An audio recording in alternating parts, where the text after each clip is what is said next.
Yes, guys, on Sunday, Arsenal took on Leicester in a massive game in our hopes for the top four.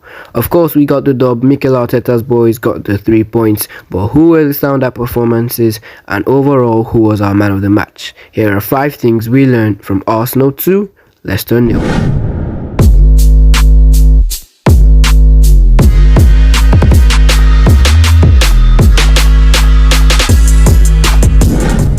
Yes, guys, of course, a very massive dub.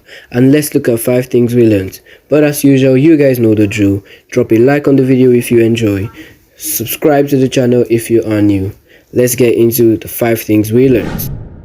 First thing up, Thomas Partey loan number 6. When Thomas Partey was signed and people were talking about him playing as that loan number 6, that one person holding the midfield, many Arsenal fans had doubts, especially after the early start of his Arsenal career. But over the past couple of months, Mikel Arteta has been able to develop Thomas Partey into that loan number 6 and an overall box-to-box midfielder. If you watch the game closely, for an attack which I think it was Martinelli who started dragging the ball, Thomas Partey made a run from the Arsenal box to the Leicester box, which is the literal meaning of a box-to-box midfielder. When Thomas Partey first came to Arsenal, he was making mistakes on the ball, but right now it looks like he's matured and he's overall more safe on the ball. Many moments in this game, Thomas Partey would win the ball back and carry it over. He doesn't just, and he's safe with the passes, he knows what he wants to pick out, and overall, Thomas Partey is developing and evolving into that lone number 6 that Arsenal fans wanted to see. Well done to Mr. Thomas Partey. He could have actually even gotten a hat-trick with Son Yuchu clearing it, the whole handball incident. He hit the bar and of course got his goal as well. For me, Thomas Partey is starting to develop into that midfielder we want to see. But let me know down below if he is worth that 50 million euros which we paid on deadline day. Second thing, Martin Odegaard is something else. Talk to me about my Norwegian central attacking midfielder, my Arsenal number 8. Today he was once again immense. Martin Odegaard is a player who is the exact definition of what Pep Guardiola was saying when he said, some players make the team play well but don't have the goals and assists to back it up. Today, Martin Odegaard was once more giving us Mesut Ozil vibes. The creative king is back. That playmaker, Arsenal finally have found him. Today, some of Odegaard's dummies, his fake shots, they were even fooling me sitting at home. And there was one part where Kieran Tierney played the ball down to Odegaard. He shaped to have a shot and then gave the ball to Bukayo Saka. Rewatch that clip. The cameraman himself was fooled. And when you have an attacking midfielder who can do that, who can create many chances, do feints, do many things that fans love to see, you just love to see it. Martin Odegaard in that first half created 5 chances, the most out of any player on the pitch. We had James Maddison on the pitch, someone who everyone has been saying, oh yeah, he's better than Odegaard, Arsenal should have gone for Maddison. Maddison didn't create up to the amount of chances that Odegaard created. Of course, awarded the official Sky Sports man of the match, well deserved by Martin Odegaard.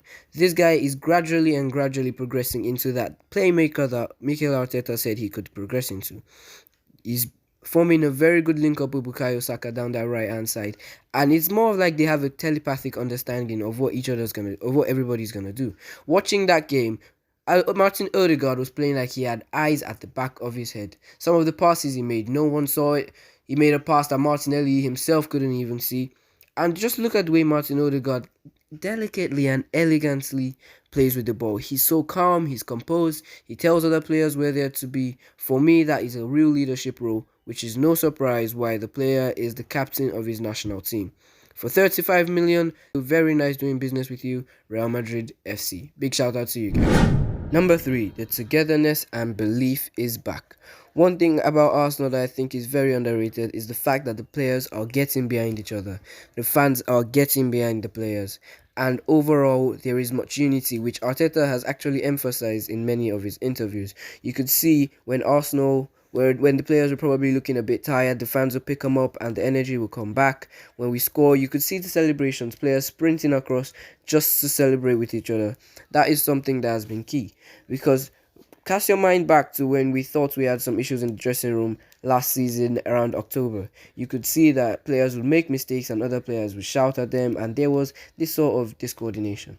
But here we are. Ben White loses the ball and they come back and cover up. And what's next is a handshake or a hug, or there's just this bit of togetherness which is really boosting the squad and boosting the morale. I think this has to be very, very, very much looked at, and massive credits to the man behind it, Mikel Arteta. Number 4, Granit Xhaka is an advanced number 8, with his primary role being a number 6, that holding midfielder, that person in the midfield pivot.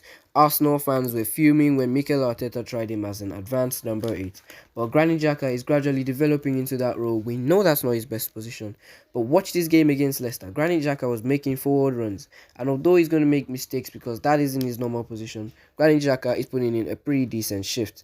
Please take note that Granit Xhaka is more of a defensive-minded midfielder, so for him to make the quick switch down to the number 8 role is a very difficult thing, but I think Granit Xhaka has adapted very well to it, with Mikel Arteta probably being one of the massive causes. We've seen him do it with the Emile Smith role, bringing him up from a central attacking midfielder to a very, very good left winger. We've also seen him do it with Bukayo Saka, who was also a left back and now to a right winger, and once more with Granit Xhaka as the number 8. Arsene Wenger back in the days predicted that Granit Xhaka could actually suit that role for Arsenal, and Mikel Arteta is now bringing it to life. Xhaka overall, he might not be getting the shots or getting the crosses in, but he just gives that Arsenal team an attacking overload, which we can now use to draw players out of position, open up spaces for Martinelli, Saka, Lacazette, Odegaard to run into, just because of the addition of Granit Xhaka. I think massive credit has to be given to him because this is not his normal position, but he is putting a decent shift. And I know he's not a fan favorite, but Granit Xhaka, a massive thank you from me to you. Last but not the least, top 4 is on. Cast your mind back to that game against Wolves where we were trailing. The fight, the passion from the players just shows we can go out there and get those results.